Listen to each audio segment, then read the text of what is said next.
Si tu aimes les cake pops, j'ai trouvé une vidéo qui montre comment en faire avec des Oreos et qui a 16,4 millions de vues. Pas besoin de cuisson. Mais d'abord, elle commence par mettre ses Oreos dans un robot multifonction et les mixe jusqu'à ce qu'ils soient minces, bien sableux. Elle dit qu'il nous en faut environ 36. Mais je vais juste diviser la recette en deux pour vérifier si ça marche vraiment.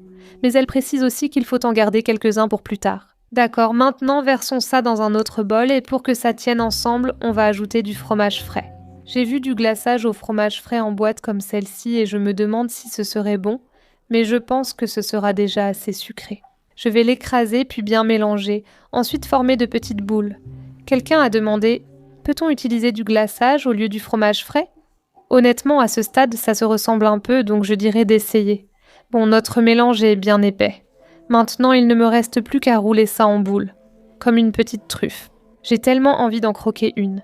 Nos boules d'Oreo sont prêtes. Maintenant, il ne me reste plus qu'à les mettre au réfrigérateur pendant 30 minutes pour qu'elles prennent. Nos boules d'Oreo sont presque prêtes. Avant de les sortir, je dois faire fondre du chocolat blanc qui a l'air délicieux.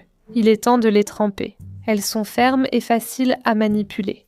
Elle prend une brochette, la plante à l'extrémité et trempe, mais cette étape est plus difficile que prévu car ça s'est détaché. Donc je vais juste utiliser une fourchette. Je la remets sur le plateau. Et puis avec les miettes d'Oreo restantes, elle en saupoudre juste dessus. Finissons-en quelques-unes de plus. Je suppose que si tu voulais faire encore plus chic, tu pourrais aussi faire des petits filets sur le dessus. Dernière pincée. Et maintenant, on doit les remettre au frigo pour que tout prenne. Quelqu'un a appelé ça un Oreo à l'envers et en fait ça y ressemble un peu. Ce ne sont pas vraiment des cake pops, mais plutôt des boules de gâteau avec une jupe.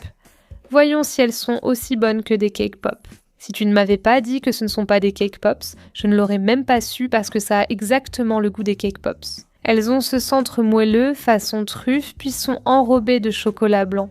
C'est vraiment comme un Oreo à l'envers sous forme de cake pop en quelque sorte. J'adore qu'il n'y ait que 3 ingrédients qu'on a sûrement chez soi. Si tu t'ennuies, c'est une super idée. 9 sur 10.